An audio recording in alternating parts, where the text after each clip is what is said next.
Selamat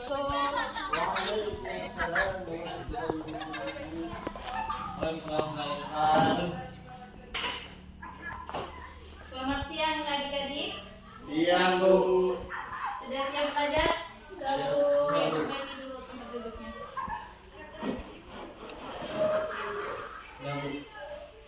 Oke, sebelum kita belajar, alangkah baiknya kita berdoa dulu. Siapa ketua kelasnya? Saya Bu. Oke, Novel. Baik teman-teman, sebelum kita belajar, mari kita berdoa. Doa dimulai.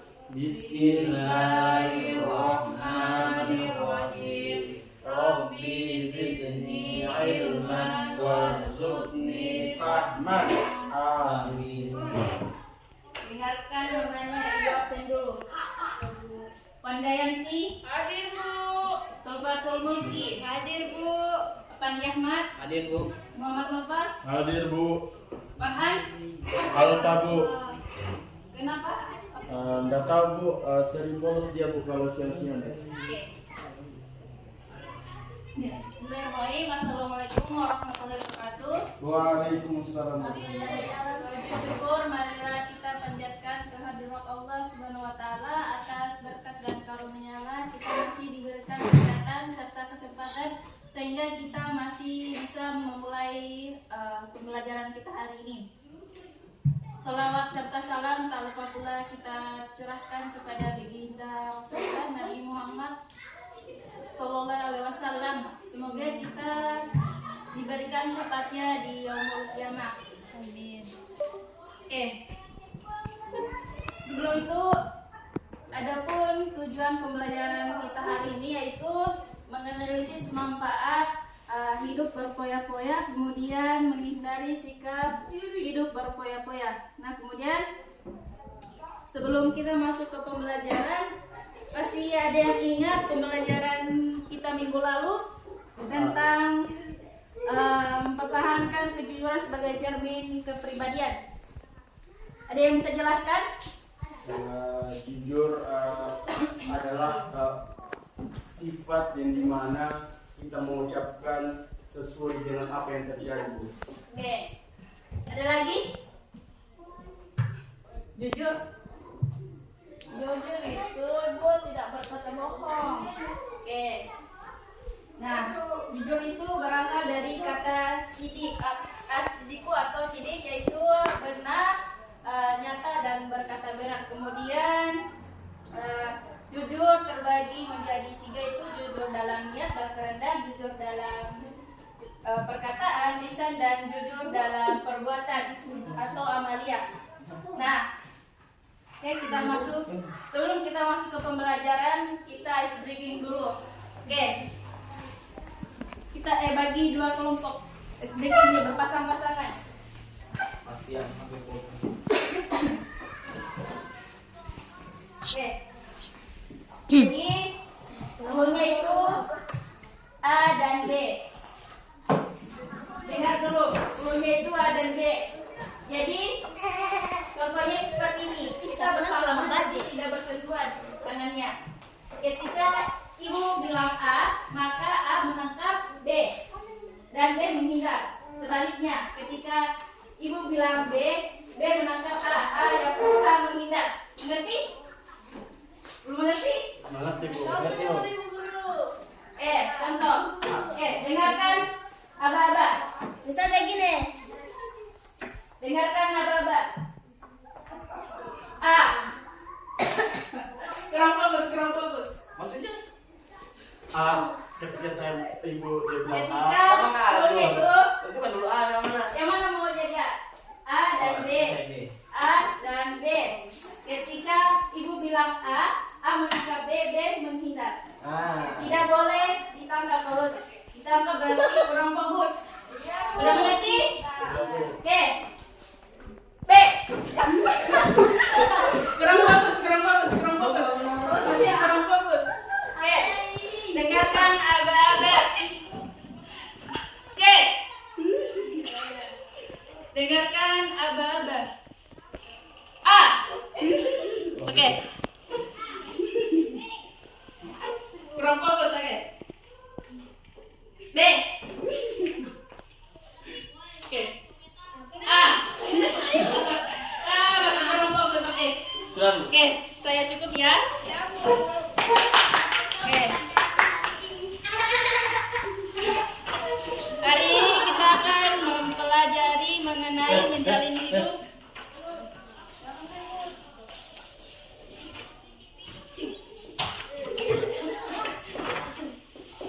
Jalin hidup penuh manfaat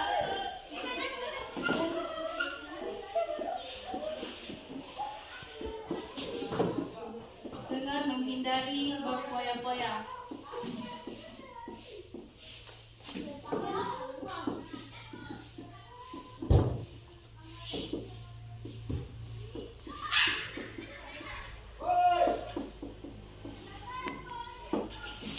Oke, ada yang tahu berfoya-foya itu seperti apa? Menghambur-hamburkan harta, Bu. Oke, ada lagi yang lain? Boros. Oke, nah berfoya-foya merupakan gaya hidup dengan cara menghambur-hamburkan harta atau uang yang dimilikinya. Manusia memiliki kecenderungan terhadap uang dan harta yang berlimpah. Meskipun begitu, ada juga manusia yang tidak begitu tertarik dengan harta duniawi. Mereka berlaku zuhud dengan lebih mengutamakan kehidupan di akhirat. Nah, harta adalah cobaan bagi pemiliknya. Jika harta digunakan dengan baik, maka akan bermanfaat baginya. Jika sebaliknya, jika harta dikelola dengan salah, maka akan mencelakakannya. Kemudian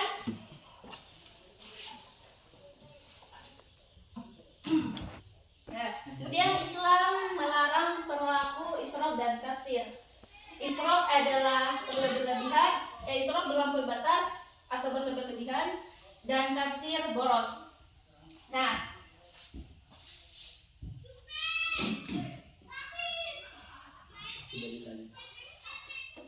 israf tercantum dalam Quran surah Al-Furqan ayat 67. Ada yang bisa membacakannya? Nopal. Oke, Pak.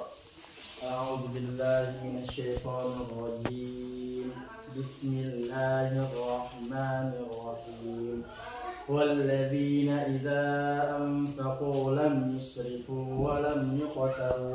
ولم يقتروا وكان بين ذلك قواما.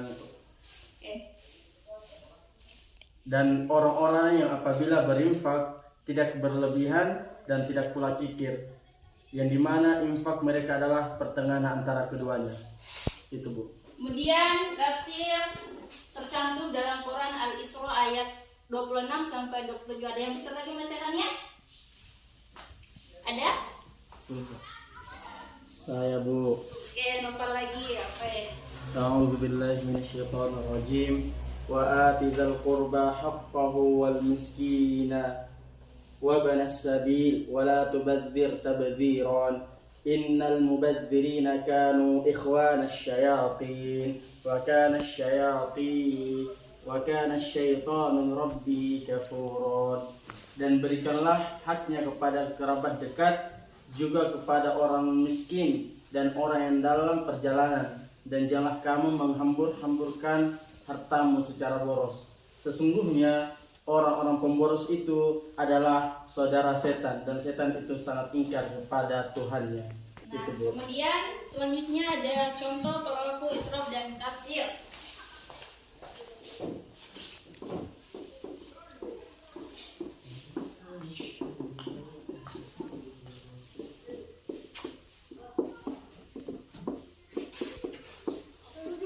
Itu yang pertama dalam makan dan minum.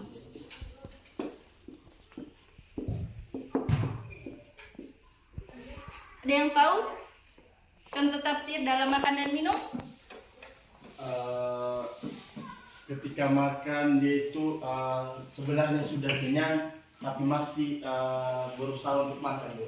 Oke, nah pada itu contohnya seseorang mengambil banyak makanan dan minuman pada waktu misalnya acara tasyakuran, yang takut tidak mendapat bagian tanpa sama sekali tidak mempertimbangkan daya tampung perutnya. Jadi ketika kita mengambil makanan dan minum, alangkah baiknya kita mengambil sesuai porsi kita.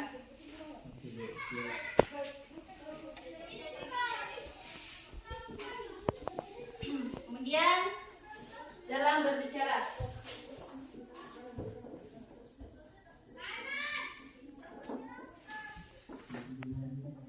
ada yang bisa memberikan contoh israf dan tafsir dalam berbicara?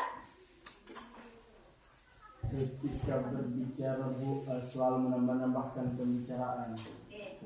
Nah, berkata-kata yang tidak penting dan tidak perlu, baik secara bertemu dengan lawan bicara ataupun melalui media elektronik termasuk media sosial. Kemudian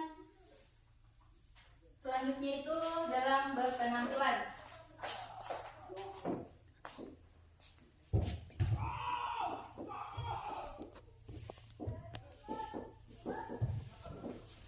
Ada yang bisa memberikan contoh dalam berpenampilan? Saya Bu. Oke, Nopal lagi, Masya Allah. Adapun berlebihan dalam penampilan itu, contohnya itu laki-laki memakai kalung emas, Oke. memakai pakaian-pakaian seperti perempuan pada umumnya. Oke, nah dalam berpenampilan seperti itu memakai perhiasan emas di kedua tangan, leher, jari jemari, kaki pada saat misalnya pertemuan warga. Kemudian berpakaian mahal, mewah, lengkap dengan tas impor dari luar negeri. Kemudian adapun dampak negatif sifat hidup berfoya-foya. Nah, yang pertama itu terlalu sibuk mengurusi harta duniawi. Dalam dunia dianggap sebagai tempat persinggahan terakhir, padahal akhiratlah tujuan akhir kehidupan manusia. Mereka sibuk mencari kebahagiaan dunia dengan menumpuk-numpuk harta sehingga melupakan hidupnya di akhirat kelak. Kemudian menimbulkan sifat iri, dengki, dan pamer. Membelanjakan harta secara berlebihan dan boros serta memamerkannya kepada orang lain akan memicu sifat iri, dengki, dan pamer. Kemudian yang ketiga dapat memicu frustasi apabila hartanya habis. Pengeluaran harta yang tidak terkontrol karena mempertaruhkan gengsi dan hawa nafsu akan mengakibatkan frustasi. Mereka sangat khawatir apabila hartanya habis dan tidak bisa lagi membeli sesuatu untuk memuaskan keinginannya. Nah, yang keempat, berpotensi menimbulkan sifat kikir. Nah, kekhawatiran berlebihan atas kekurangan harta membuat mereka bersifat kikir dan tidak mau berbagi dengan sesama. Karena takut jatuh miskin, akhirnya tidak ada kepedulian kepada fakir miskin yang benar-benar membutuhkannya. Nah, selanjutnya yaitu cara menghindari sifat berfoya-foya. Nah, yang pertama itu membelanjakan harta sesuai dengan skala prioritas, baik itu tersier, sekunder, dan tersier. Harus diprioritaskan yang mana yang terlebih dahulu. Kemudian membiasakan bersedekah dan membantu orang lain. Harta kita sebenarnya adalah harta yang disedekahkan kepada orang lain. Kebiasaan bersedekah akan membangkitkan rasa empati kepada orang lain. Kemudian selalu bersyukur. Itu menerima dengan senang hati atas semua karunia dari Allah dan membutuhkan ketenangan batin. Seorang yang syukur akan menyadari sepenuhnya bahwa segala nikmat itu adalah bentuk kasih sayang dari Allah Subhanahu wa taala. Kemudian bergaya hidup sederhana, hidup apa adanya akan membuat hati dan pikiran tenteram. Kemudian bertindak selektif dan terencana, yaitu merencanakan kehidupan di masa yang akan datang, membuat seseorang lebih selektif dalam memutuskan penggunaan harta. Kemudian yang terakhir, bersikap rendah hati. Harta merupakan titipan dari Allah Subhanahu wa taala agar dipergunakan di jalannya. Sesungguhnya kehidupan dunia merupakan ladang untuk beramal. Oke. Sampai di sini sudah dipahami semua? Sudah. Oke, kalau begitu kita membantu kelompok. Kita bentuk kelompok menjadi 2 kelompok.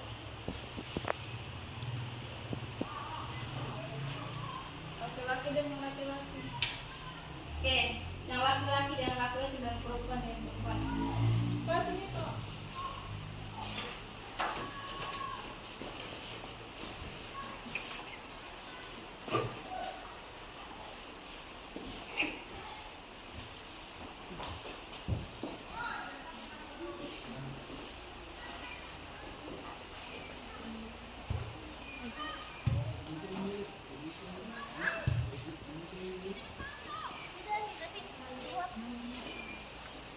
angkat suruh pulang karena baju kita di luar hujan.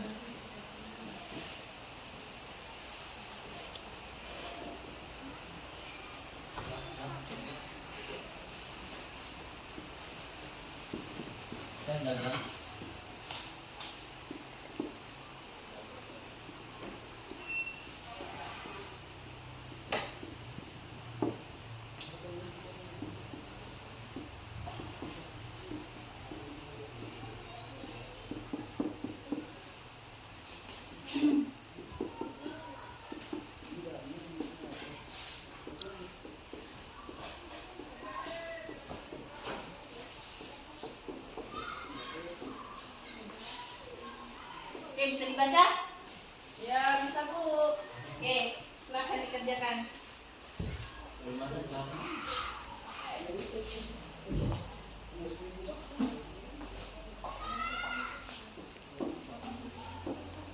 Coba baca kamu. Bagaimana cara menghindari sifat hidup berfoya-foya? Dan yang kedua, apa saja dampak negatif dari sifat hidup berfoya-foya? Negatif sifat hidup berfoya-foya. Oke, silahkan dikerjakan.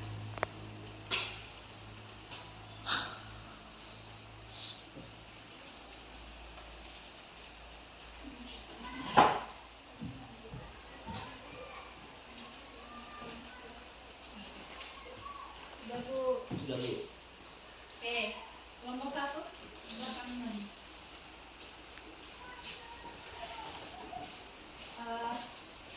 Yang pertama yaitu bagaimana cara menghindari sifat hidup berfoya-foya. Yang pertama yaitu dengan menghemat. Yang kedua yaitu dengan membelikan dengan menggunakan harta, yaitu dengan membelikan sesuatu dengan barang yang bermanfaat, yaitu tidak membeli sesuatu sesuai dengan kebutuhan. Yang kedua yaitu apa saja dampak negatif sifat hidup berfoya-foya. Ya, dampak negatifnya itu dapat menimbulkan hutang dan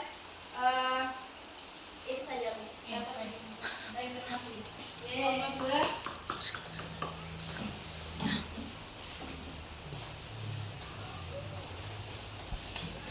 Yang pertama itu bagaimana cara menghindari sifat hidup berfoya-foya. Yang pertama itu kita rajin menabung dan menggunakan uang kita sesuai dengan kebutuhan yang kita perlukan. Yang kedua itu apa saja dampak negatif sifat hidup berfoya-foya. Yang pertama itu banyak hutang dan selalu hidupnya tidak tentram. Oke, itulah tadi pembelajaran kita. Sebelum Ibu tutup, kita akan menyimpulkan pembelajaran kita hari ini. Ada yang bisa menyimpulkannya? Tidak ada? Oke, nah yang pertama itu harta adalah cobaan bagi pemiliknya. Jika harta digunakan dengan benar, maka akan bermanfaat baginya.